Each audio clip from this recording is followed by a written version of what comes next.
Na matemática industrial não deu para gravar. Vamos ver se aqui tudo funciona. Não sei se o Gabriel Damasceno está aí conosco. Não cheguei a verificar. Bem, vamos lá então. Página 33, seção 31. Então, hoje nós vamos encerrar as atividades de, vamos dizer assim, novidades. A partir do próximo encontro, a gente vai só discutir a respeito de algumas questões críticas de assuntos já abordados aqui. Então, nós, a partir do próximo encontro, não vamos avançar com conteúdos. Tá? E, para encerrar essas nossas discussões, nós temos essa seção 31, na página 33, referências. Então, começando a leitura. Nesta sessão, discutimos brevemente sobre algumas referências relevantes para os tópicos abordados. Então, primeiro, uma das motivações para essa sessão de referências é que vocês, na qualidade de alunos, não há problema vocês errarem, falarem bobagens, pensarem bobagens, no que se refere a matemática ou física. Mas, na qualidade de profissionais, aí a coisa muda, a situação muda completamente. Então, essas referências aqui não são apenas para apoio imediato aos estudos de vocês, mas também para apoio de médio e longo prazo. Eu dividi essa seção 31 em 5 subseções. Teorias formais, teoria de conjuntos, cálculo de funções reais de uma variável, mecânica clássica e leituras complementares. Até aí, tranquilo, gente? Ok, então tá. Então vamos começar com a seção 31.1. Aliás, só abrindo um outro par de parênteses. Nessa próxima sexta-feira será feita uma manutenção de rede daqui de casa, e aí não poderei dar aula para vocês nesta sexta-feira, tá? Mas a gente volta a se falar daí na segunda-feira. Então, nessa próxima sexta a gente não tem atividade, a gente volta a ter atividade na segunda. Mas, nessa quinta-feira, a gente tem atendimento normal para tirar dúvidas de vocês, tá? André digitando, ok. Então, tá. Seção 31.1, teorias formais. Uma excelente introdução elementar ao estudo de teorias formais é 8. O que é 8? É o famoso livro de Elliot Mendelssohn, Introduction to Mathematical Logic. Esse livro, toda vez que alguém pergunta como começar estudos de lógica formal, eu sempre recomendo esse. Existe outro livro também muito bom, do Anderton, mas por vários motivos eu prefiro isso daqui.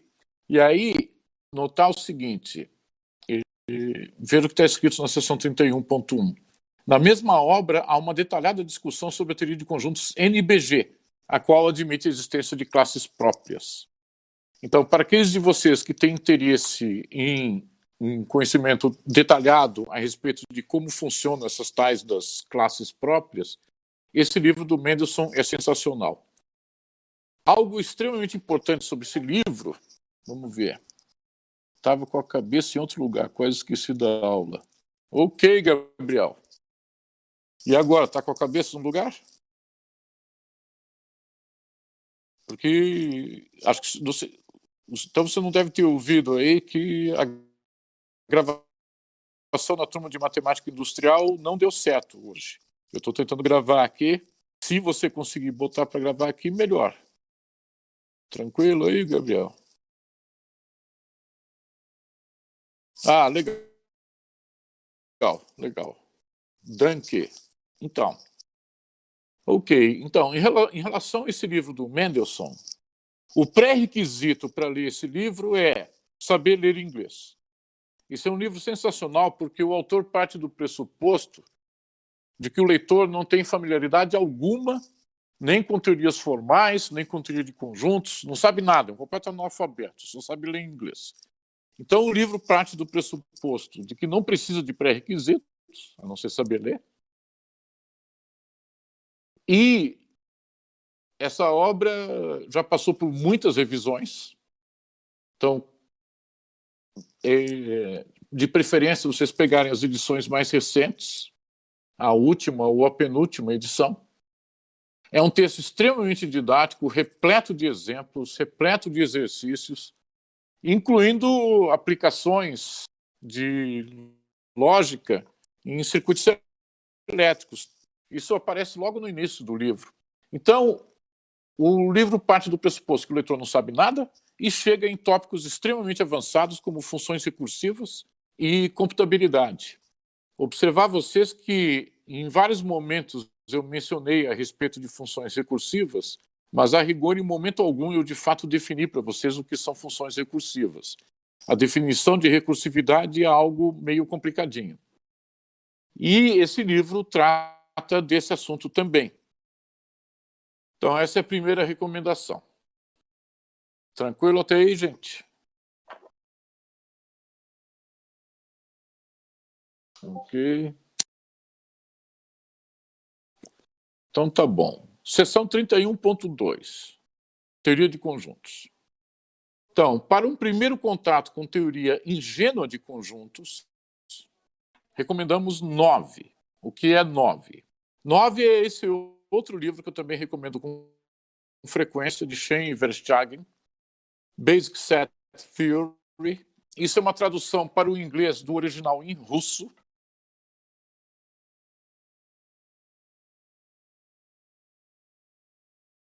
Até seria interessante para vocês não só terem contato com esse livro por conta do conteúdo, mas também por conta do estilo como se desenvolve um texto didático de matemática.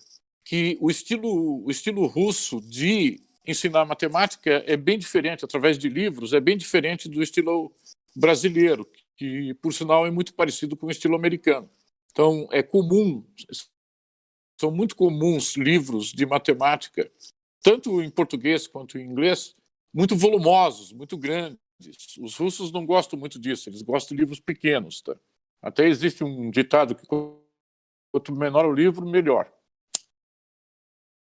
E a estratégia deles é a seguinte, apresenta o conceito rapidamente, por exemplo, nesse livro de Shane e Verstegen, apresenta rapidamente o que em meia página, uma página, e aí vem 3, 4, 5 páginas de exemplos e exercícios.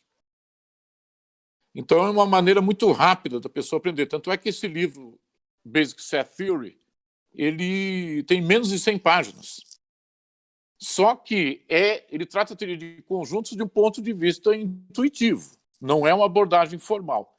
Então, aquela preocupação com linguagem e lógica que nós aqui tivemos, nesse livro vocês não vão encontrar isso. É um curso rápido para um primeiro contato com o assunto teoria de conjuntos.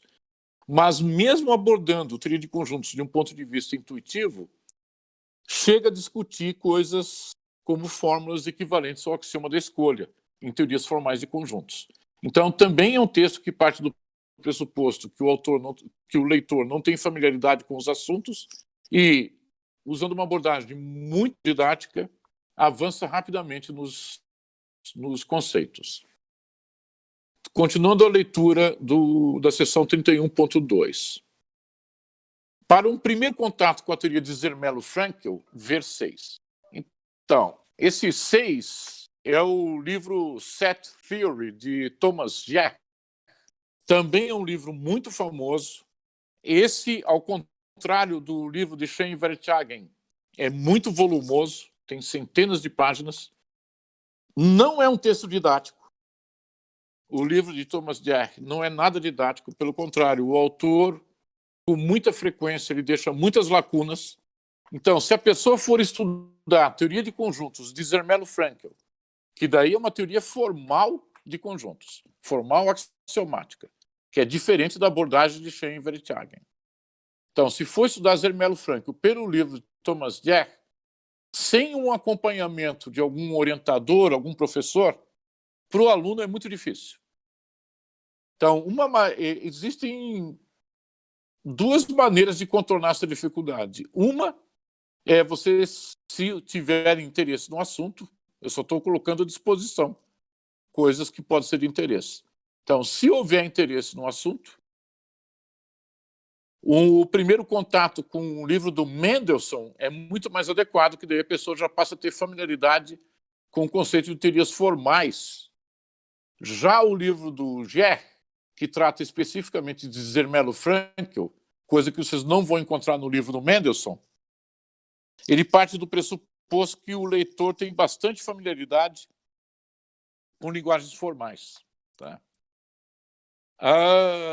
Aí, se vocês perguntarem sobre algum livro a respeito de Zermelo Fraenkel, que matematicamente seja bom e, ao mesmo tempo, didaticamente acessível, eu não conheço.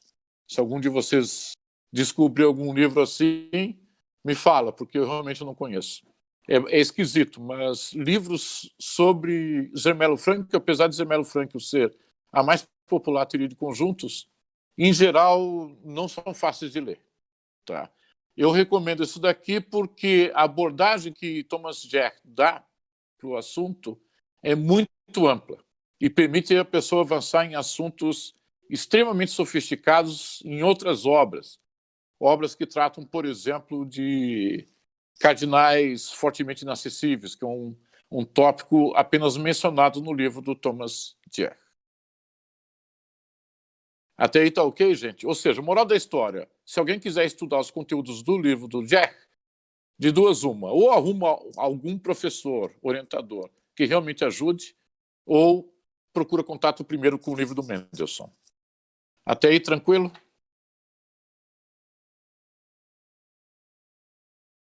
Tá. Então, continuando aqui. No entanto, não é recomendável o estudo deste último antes de um bom conhecimento sobre os conteúdos iniciais de Mendelssohn. Os modelos para ZF no livro de Thomas Gerr podem ser um tanto difíceis de compreender para o iniciante.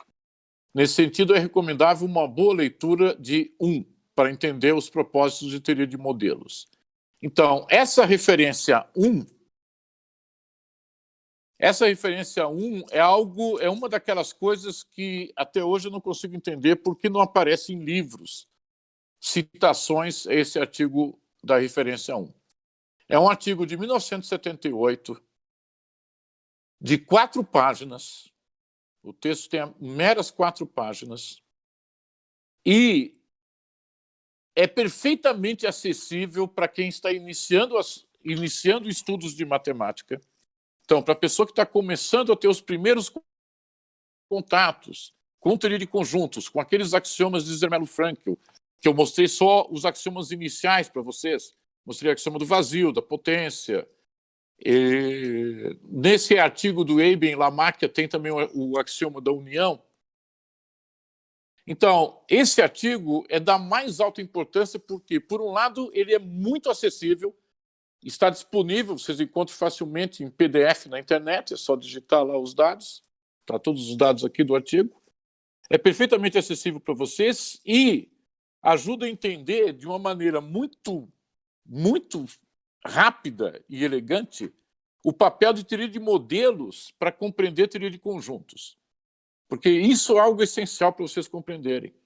Em primeiro lugar, a pessoa que acha que teoria de conjuntos, teorias formais de conjuntos, tem como meta uma formalização de um conceito intuitivo de coleção, já está errando. Não é.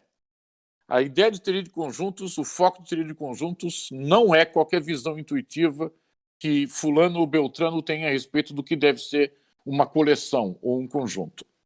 Para entender o significado disso que eu estou falando para vocês, precisa compreender a teoria de modelos, ou seja, interpretações metalinguísticas dos axiomas de Zermelo Fraenkel que satisfazem esses axiomas. E esse modelo em especial de Eben e Lamarck, esses dois autores eles conseguiram interpretar os axiomas de Zermelo Fraenkel de modo que a interpretação de conjunto nada tem a ver com qualquer noção intuitiva de coleção, de conjunto, de agrupamento, o que quer que a pessoa ache que é um amontoado de coisas. E, como eu falei para vocês, é uma leitura perfeitamente acessível para quem está começando estudos. Então, E a segunda coisa importante a respeito de um artigo como esse é perceber que os axiomas de Zermelo-Fraenkel, os axiomas de teoria de conjuntos, seja Zermelo-Fraenkel, NBG, NF, seja qual for a teoria de conjuntos, os axiomas em si não são informativos o bastante a respeito do que é possível fazer com uma teoria de conjuntos. Daí a importância das tais teorias de modelos. Que essa teoria de modelos ela permite responder certas questões a respeito de conjuntos que os próprios axiomas de teoria de conjuntos não conseguem responder. Então, é interessante vocês terem, novamente, se vocês tiverem interesse num assunto, porque é aquela coisa, a repercussão de teorias matemáticas em física é algo que decorre do interesse do próprio físico. Então, hoje em dia, existem muitos trabalhos em física teórica em que são levados em conta esses problemas de fundamentos, como, por exemplo, o estudo de teoria de conjuntos. E físicos, uma coisa que eu, por exemplo, sempre gostei muito dos físicos é a mentalidade aberta que eles têm.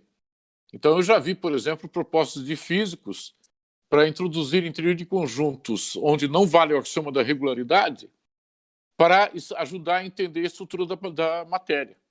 Tá? Mas, enfim, isso aí é uma longa história. De qualquer forma, esse artigo da referência 1 é uma excelente referência para vocês começarem a entender que não pode confundir interpretação pretendida para conjunto, quando se edifica uma teoria de conjuntos, com possíveis modelos para conjuntos. São coisas completamente diferentes. Até aí tá ok, gente? Ou seja, a moral da história, estudo de teoria de conjuntos não se resume a estudar axioma e teorema. Vai muito além disso. Muito além disso. Então vamos lá. Seção 31.3. Cálculo de funções reais de uma variável. Acabei de enviar o artigo no material de apoio, para quem quiser. O artigo de Abe e Lamáquia é esse, André? Que legal. Ótimo.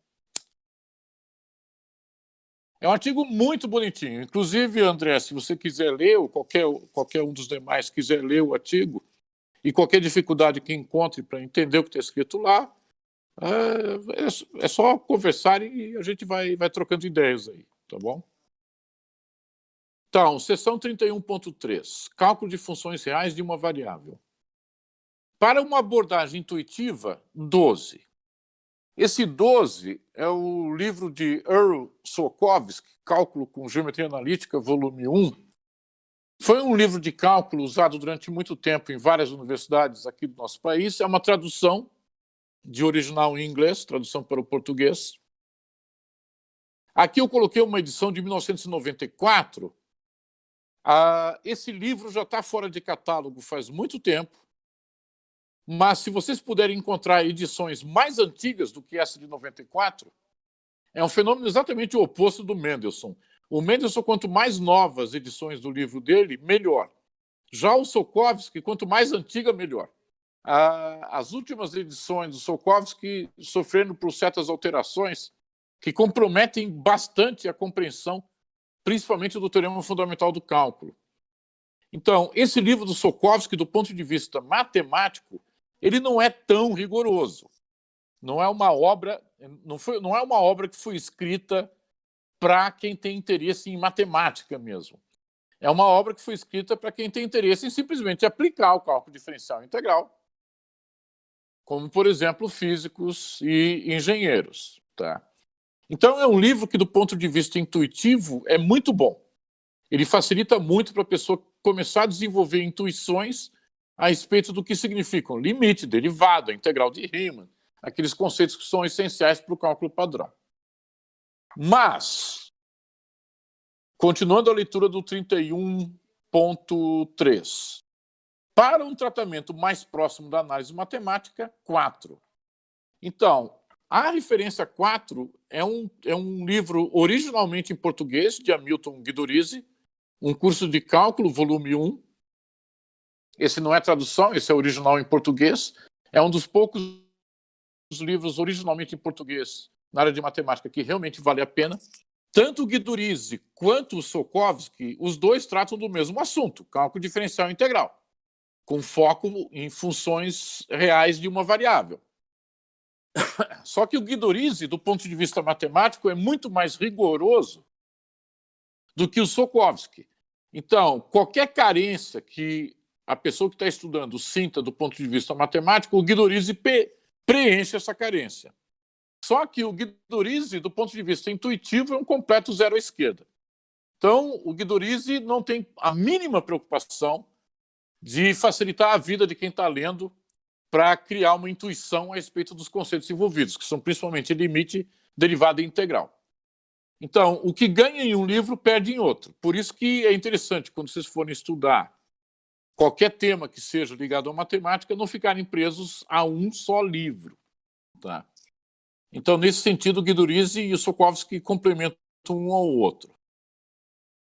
Claro que existem outras referências de cálculo diferencial integral que daria para recomendar. Tá? Só estou colocando aqui umas referências bem básicas. Até aí, tranquilo, gente?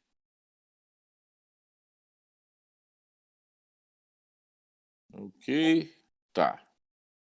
Vocês, agora com relação à seção 31.4, vocês já começaram a estudar alguma coisa sobre mecânica clássica no curso de vocês?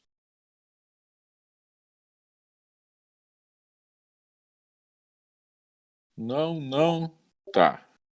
Mas você sabe que em algum momento vocês vão estudar mecânica clássica. Tá? Então, existe um certo risco, isso vai depender muito do professor que vocês tiverem, mas existe um certo risco de muitos de vocês terem um certo desapontamento quando forem estudar mecânica clássica no curso de física. Porque há, sim, uma certa prática no curso de física de usar aquele terrível livro do Halliday. Tá? Aquele livro não ajuda muito. Tá? Então, eu vou recomendar para vocês aqui três referências, mas daria para recomendar muitas outras, mas vamos falar um pouco do básico aqui. Então, vejam lá. Na seção 31.4, texto padrão sobre mecânica clássica, referência 3, que é o livro de Herbert Goldstein, Classical Mechanics. Tá? Esse livro é um clássico. Esse livro ele retrata a mecânica clássica exatamente do ponto de vista do físico. É o físico falando. Então, a preocupação de Goldstein com a contraparte matemática não é lá essas coisas.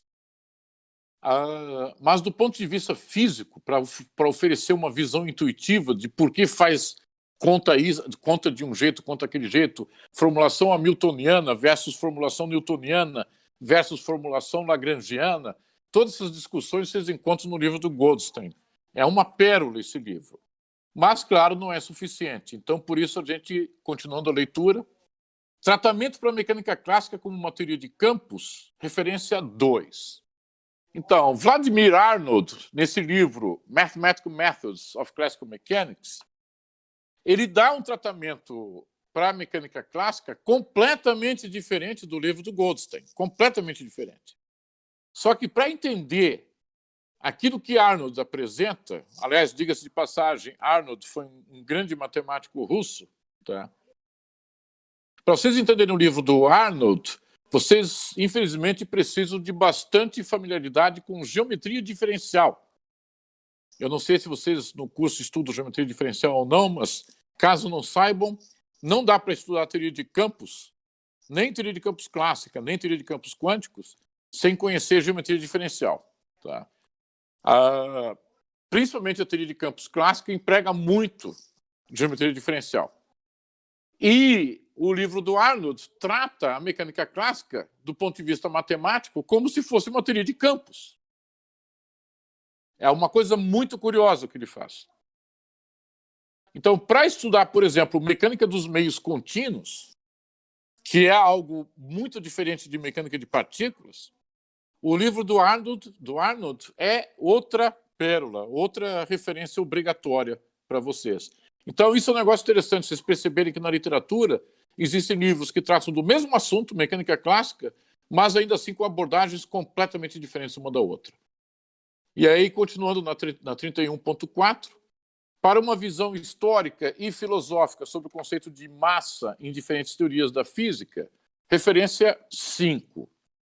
Referência 5 é um livro de Max Jammer, Concepts of Mass in Classical and Modern Physics, publicado pela Dover. Eu coloquei aqui uma edição da Dover, que a Dover é uma editora de Nova York, que só se dedica a reeditar obras clássicas da literatura. E esse livro de Jammer rapidamente se tornou uma obra clássica. A edição original é pela Princeton University Press, mas se vocês comprarem a edição da Dover, vocês vão ter uma edição com um preço mais acessível do que da Princeton. Então, Max Jammer ele já morreu, ele foi um historiador e filósofo da física. E eu estou recomendando isso aqui para vocês porque eu já vi acontecer o seguinte fenômeno no curso de física. Um certo aluno, um ex-aluno meu, perguntou para um professor, inclusive um professor que ainda hoje trabalha lá, perguntou o que é força. E o professor falou, massa vezes aceleração. E aí o aluno perguntou, e o que é massa? É força dividido por aceleração. Então, isso aí evidentemente leva a uma circularidade. Você querer definir força a partir de massa e massa a partir de força. Isso, do ponto de vista matemático, você pode chamar isso de insanidade, tá? Mas esse livro de Jammer, ele trata do conceito de massa, não só no contexto de mecânica clássica, mas no contexto de várias teorias físicas. Então, vocês vão perceber que, por exemplo, o conceito de massa em mecânica newtoniana, dependendo da formulação, é um conceito diferente de massa, digamos, em relatividade geral, por exemplo, ou teoria quântica de campos. É uma discussão não técnica que Jammer promove. Só para vocês terem uma ideia de quem foi Max Jammer, o primeiro livro que ele publicou na vida, Concepts of Spacetime, teve prefácio de Einstein. E você sabe que Einstein era um cara que não endossava qualquer um. Tá? Então, é um autor interessante que certamente vale a pena. E esse livro dele é outra coisa sensacional. Até aí, tranquilo, gente? Ok. Tá. Então, seção 31.5, leituras complementares. Em 11, há uma extensa análise do emprego de linguagens de teoria de conjuntos no estudo de probabilidades, mecânica clássica, linguística e outras áreas. O que é 11? Esse 11 é um livro de Patrick Supes. Patrick Supes foi um dos filósofos e físicos e estatístico mais importantes do século XX. E ele passou grande parte da vida dele se dedicando justamente ao emprego de teoria de conjuntos como fundamentação para a contraparte matemática das ciências reais. Tanto é que a primeira axiomatização para a mecânica de partículas, um dos autores foi ele, em parceria com McKinsey e Sugar. Tá? E nesse livro que eu estou mencionando aqui, Representação e Invariância de Estruturas Científicas, publicado pelo Centro de Estudos de Linguagem e Informação da Universidade de Stanford, nesse livro aqui há um resumo de toda a obra de Supes dedicada a esse projeto, que, aliás, foi por conta desse projeto que ele ganhou a Medalha Nacional de Ciência, que é o prêmio máximo científico que existe nos Estados Unidos. Tá? Se vocês... Então, esse livro de Supes é um livro muito grande, é um livro que ficou preso na primeira edição, não há novas edições dele. Há muitas falhas no texto, mas, apesar disso, é uma obra imperdível. Agora, digamos que vocês não tenham interesse no livro em si, mas, se vocês examinarem só o capítulo sobre probabilidades nesse livro, se eu não me engano é o capítulo 5, agora não lembro, tá? Então, se vocês examinarem o capítulo desse livro dedicado só ao assunto probabilidades, vocês vão encontrar um material imenso, de extraordinária relevância, inclusive com aplicações em física. Porque você sabe que probabilidades têm ampla aplicabilidade em mecânica estatística e mecânica quântica. Tá? Então, esse capítulo 5, inclusive eu me lembro que muitos anos atrás, eu tentei convencer uma editora daqui do Brasil a traduzir esse livro para o português. Isso foi numa época que eu tinha o hábito de traduzir livros. Eu traduzi muitos livros para o português, tá? E aí eu queria traduzir esse, em especial. Só que a resposta da editora foi a seguinte, que as pessoas que se interessam por esse tipo de assunto já sabem ler inglês. Então, vocês vejam só a pouquíssima valorização que existe sobre nossa língua, a língua portuguesa. Então, lamentavelmente, esse livro não existe tradução dele para o português, mas se vocês puderem dar uma olhada, pelo menos no capítulo sobre probabilidades, esse livro também está disponível gratuitamente, legalmente, em PDF na internet. Vocês encontram facilmente ele. Tá? Até aí, tranquilo, gente?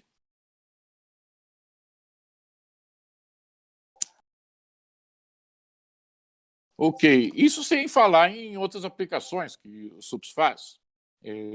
Aplicações de teoria de conjuntos em física, em linguística, em teoria do comportamento, em psicologia matemática, em várias áreas. Continuando a leitura da seção 31.5. Em 13, há uma fascinante discussão sobre a abordagem de Bolzano para o conceito de infinito. Então, essa referência 13 eu coloquei mais a título de uma curiosidade exótica para vocês. Não é algo que, se vocês não lerem, vai fazer falta. Mas, caso vocês tenham interesse, o artigo é fascinante. É um artigo recente de 2018, publicado na Foundation of Science, que, diga-se de passagem, também é uma revista recente, publicada pela Springer. E nesse artigo, essa autora ela faz um negócio bizarro, tá? Eu vou tentar resumir para vocês. Eu falei para vocês que a teoria de conjuntos nasceu de ideias de Georg Cantor, que foi um matemático russo radicado na Alemanha. Só que Cantor não se inspirou do nada, ele teve alguma referência como ponto de apoio. E essa referência foi justamente o trabalho anterior de Bolzano. Bolzano foi um padre que foi um dos responsáveis pelo movimento de análise matemática no final do século XIX. Foi uma das pessoas que mais contribuiu nesse sentido. E Bolzano, a ideia que Bolzano tinha a respeito do que deve ser um conjunto era completamente diferente da ideia que depois foi desenvolvida por Georg Cantor. Então, Cantor se inspirou nas ideias de Bolzano, mas ele mudou certas concepções fundamentais nas ideias de Bolzano, de modo que as ideias de Bolzano caíram no esquecimento. E esse artigo que eu estou recomendando aqui para vocês, caso vocês tenham curiosidade, de 2018, não sei se ele está disponível na internet, não lembro agora, mas se não estiver disponível, vocês entrem em contato com a autora, ela manda para vocês. Mas o que é feito aqui, pela primeira vez na história, alguém resolve se preocupar com as ideias originais de Bolzano para qualificar o que são quantidades infinitas, do ponto de vista da visão original de Bolzano, e não da visão original de Cantor, que é a visão hoje dominante. Tranquilo até aí, gente?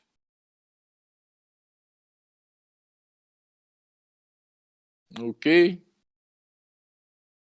Ok. Continuando, então, a leitura da 31.5.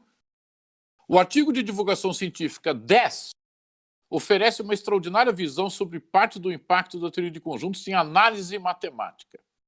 Então, esse artigo 10, essa referência 10, é um artigo de John Steele. É um artigo de 2 páginas. Duas páginas. É um texto não técnico, só para responder isso, o que é um cardinal de Wooding. É claro que nenhum texto não técnico de 2 páginas vai, na prática, responder o que é um cardinal de Wooding.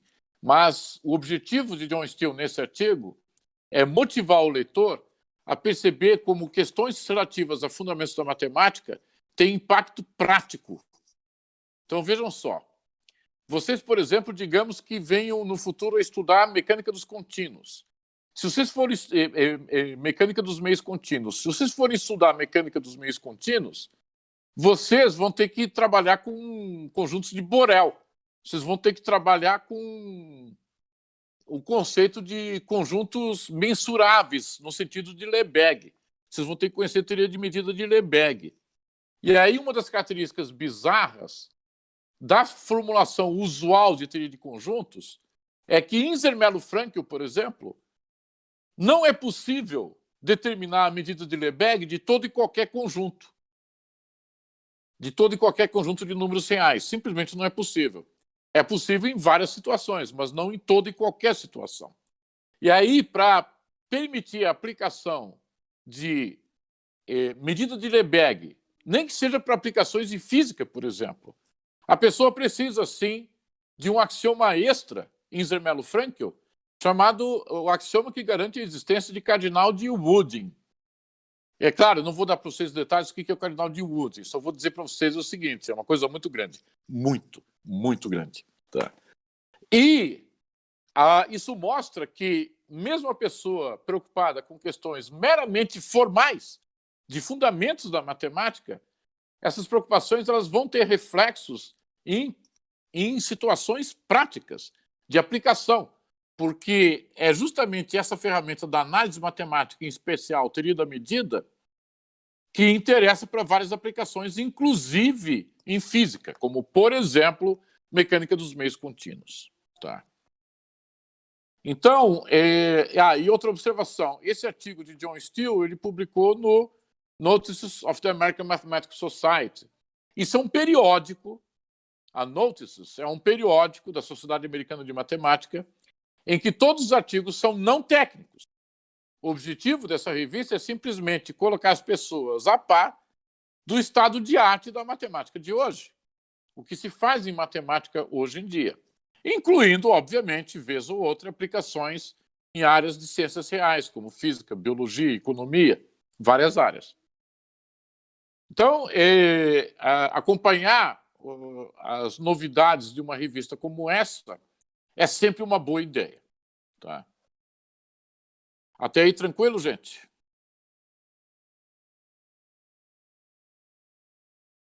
Ok. Então, e agora, terminando a leitura dessa sessão 31.5, o Gabriel Damasceno está digitando alguma coisa. Só esperar um pouquinho aí, porque hoje só eu estou falando.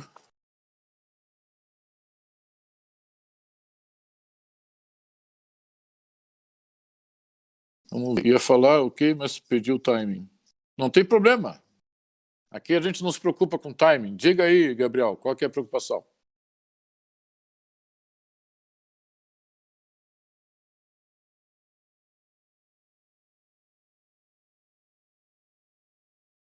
Era nada, não. Ah, tá. Então, gente, antes de terminar. O senhor recomenda algum livro de mecânica clássica em português? Livro de mecânica clássica em português. Depende da abordagem. Ah, sim. Sim, sim. Os livros de Moisés Nussenzweig.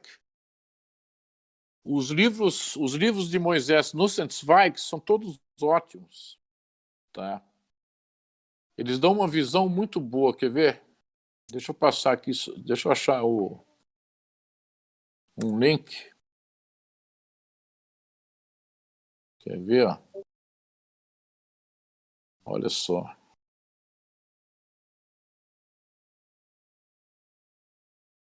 Só um minutinho.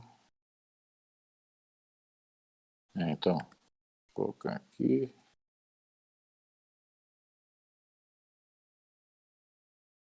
Então, acabei de colocar aqui, ó, curso de Física Básica. Esse aqui é o volume 1, mas existem muitos outros volumes. Tá?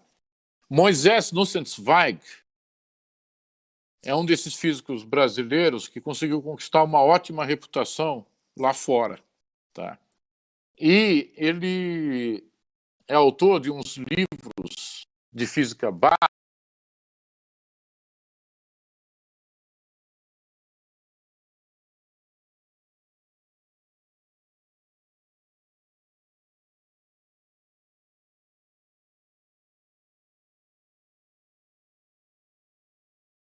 Incluindo mecânica, veja só. Esse livro aqui trata justamente de mecânica.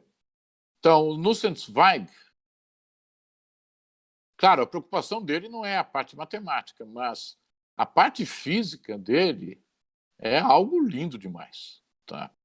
E o bacana é que é um texto originalmente em português. Então, uma excelente referência, eu acho que você vai gostar muito. Ok aí, Andy?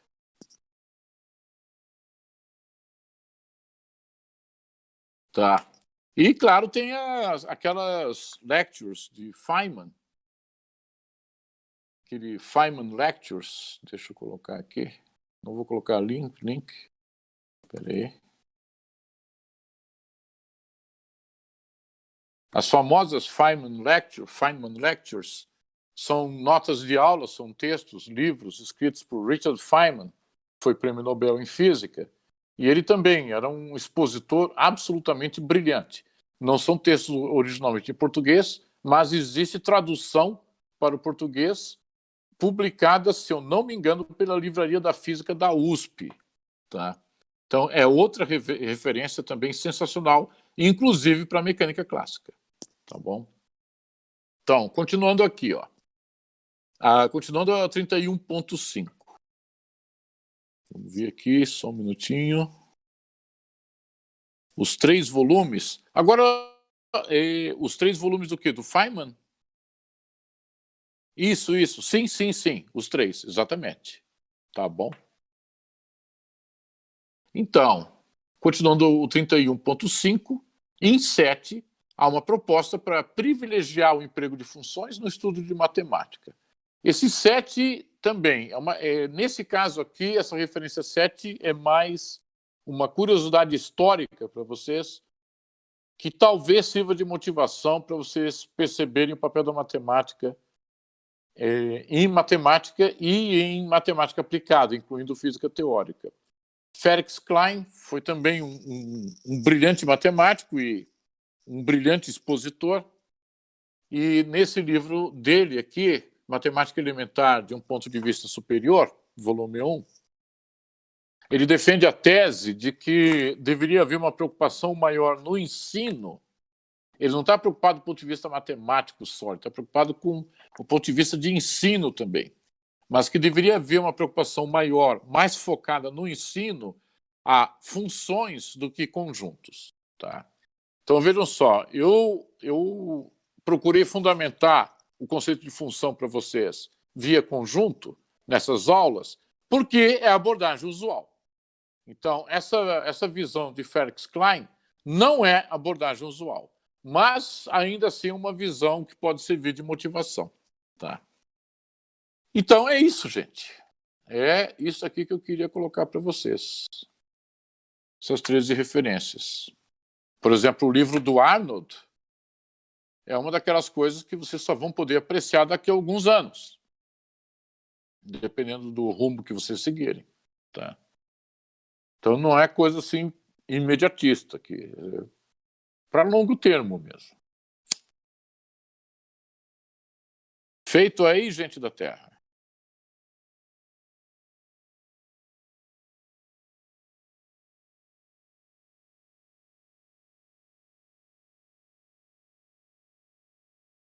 Ok. Então, tá bom. A gente está digitando. Vamos ver se a gente consegue interromper essa gravação.